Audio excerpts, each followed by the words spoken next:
Transformers, robots in disguise. Kids who grew up in the 80s, like me, couldn't get enough of these toys. Robots that could transform into cars, planes, and big semi-trucks. What young boy didn't want this under the Christmas tree? Transformers, along with G.I. Joe, was one of the best-selling toys of the 80s in America.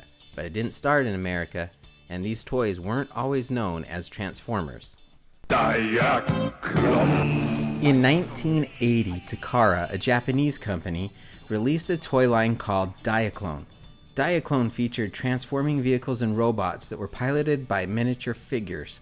In 1982, Diaclone released car robots.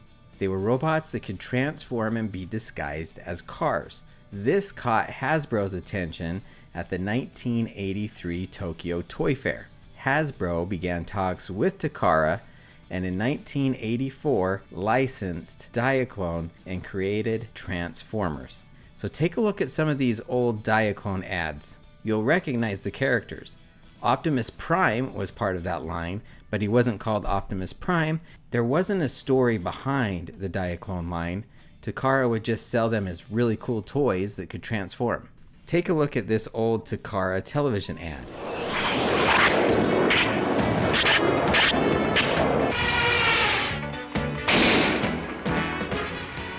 You can see a lot of the focus is on transforming and not on a storyline.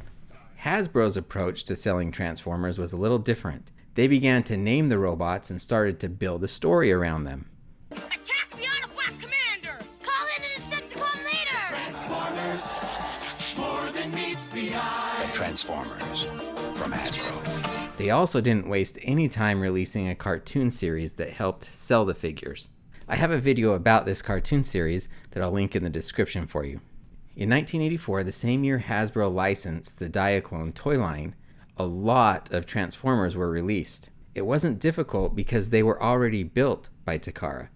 The real work from Hasbro came with rebranding the line and starting to develop a storyline. For the storyline portion, they teamed up with Marvel and developed the good guys, known as the Autobots, and of course the bad guys, who were named the Decepticons.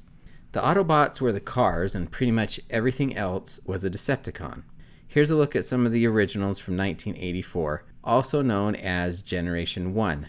Probably the most well-known Autobot is Optimus Prime, who transformed into a semi-trailer. There were a number of Autobots that transformed into cars, like Bluestreak, Mirage, and Prowl. Some were mini cars that also came in different colors, like Bumblebee and Cliffjumper. On the Decepticon side, you have their leader, Megatron, who transformed into a gun. You also have 3 planes, Skywarp, Thundercracker, and Starscream. You'll notice they were all the same robot, just different colors. Then you have Soundwave, a cassette player, along with Buzzsaw, a transforming cassette that would be inside Soundwave's chest.